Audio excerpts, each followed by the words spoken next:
आज हम भारतीय शेयर बाजार के इतिहास के एक ऐसे चैप्टर की बात कर रहे हैं जिसने सचमुच सबको हिला कर रख दिया था। जी हाँ, हर्षद मेहता, एक ऐसा नाम जो काफी समय तक सुर्खियों में रहा। बिल्कुल।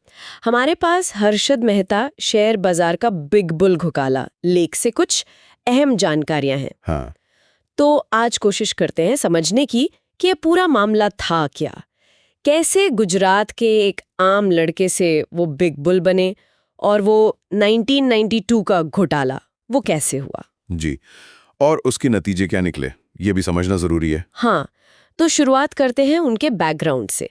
जन्म तो राजकोट गुजरात में हुआ था, जी। फिर परिवार मुंबई आ गया और शुरुआती जीवन मतलब काफी साधारण सा था। सेल्समैन की नौकरी, फिर बीमा एजेंट, इस तरह के काम किए। हाँ बिल्कुल, कई छोटी मोटी नौकरियां की उन्होंने, लेकिन फिर उनका रुझान शेयर बाजार की तरफ हुआ। अच्छा। पहले एक ब्रोकरेज फर्म में काम किया और फिर अपनी खुद की कंपनी शुरू की। ग्रोमोरे रिसर्च एंड एसेट मैनेजमेंट। जी, ग्रोमोरे, और यहीं से उनका वो तेज तरक्की का दौर शुरू हुआ। और उन्हें बिग बुल क्यों कहा जाने लगा, मतलब ऐसा क्या खास था उनमें? देखिए, उनमें बाजार की समझ तो थी ही, लेकिन उससे ज्यादा उन्होंने उस वक्त के बैंकिंग सिस्टम की एक कह सकते हैं एक लूप होल, एक कमी को पकड़ लिया। कमी बैंकिंग सिस्टम में? हाँ, वो जुड़ी थी रेडी फॉरवर्ड डील्स या आरएफ डील्स से। आरएफ डील्स ये क्या होती है? ये असल में बैंकों के बीच का एक लेन देन था। मतलब एक बैंक थोड़े समय के लिए दूसरे बैंक को सरकारी बॉन्ड्स गिरवी रखकर उधार देता था या लेता था। ओके, ये तो सामान्य प्रक्रिया लगती है। इसमें गड़बड़ कैसे हुई? गड़बड़ हुई इसके तरीके में। देखिए, जब एक बैंक दूसरे से बॉन्ड खरीदता या लेता था तो फिजिकल डिलीवरी तुरंत नहीं होती थी। अच्छा। बेचने वाला बैंक एक रसीद देता था, बैंक रसीद यानी बीआर। ये एक तरह का वादा था कि बॉन्ड बाद में मिल जाएंगे। ठीक है। मेहता ने इसी बीआर सिस्टम का दुरुपयोग किया। वो बैंकों के बीच ब्रोकर का काम करते थे, बीआर्स बनाकर। फर्जी रसीदें। जी, फर्जी बैंक रसीदें। इनके दम पर वो बैंकों से पैसा निकाल लेते थे। ये पैसा कुछ हफ्तों या दिनों के लिए उनके पास आ जाता था। और उस पैसे का वो क्या करते थे? सीधा शेयर बाजार में।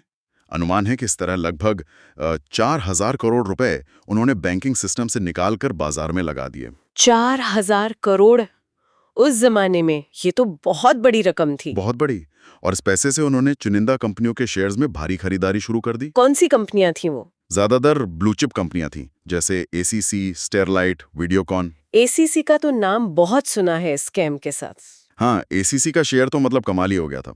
जो शेयर करीब 200 रुपए का था, वो बढ़ते बढ़ते 9,000 रुपए तक पहुंच गया। 9,000 रुपए, ये तो लगभग 440% की बढ़ोतरी है। बिल्कुल, 4,400%।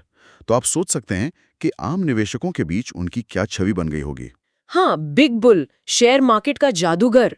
ऐसा लगता होगा कि वो जिस शेयर को हाथ लगा दें वो सोना बन जाता है। जी, यही माहौल था। हर कोई उनके पीछे भाग रहा था। लेकिन ये सब हमेशा तो नहीं चल सकता था। ये बुलबुला फूटा कैसे? कौन लाया इसे सामने? इसे सामने लाने का श्रेय जाता है पत्रकार सुचेता दलाल को। हाँ, उनका नाम तो सुना है। उन्होंने अप्रैल 1992 में एक खोजी रिपोर्ट छापी। उसमें उन्होंने खुलासा किया कि मेहता की इस शानदार तेजी के पीछे का ईंधन असल में बैंकों से गैर कानूनी तरीके से निकाला गया पैसा है। और ये पैसा फर्जी बीआर्स के जरिए आ रहा है। बिल्कुल, जैसे ही ये खबर टाइम्स ऑफ इंडिया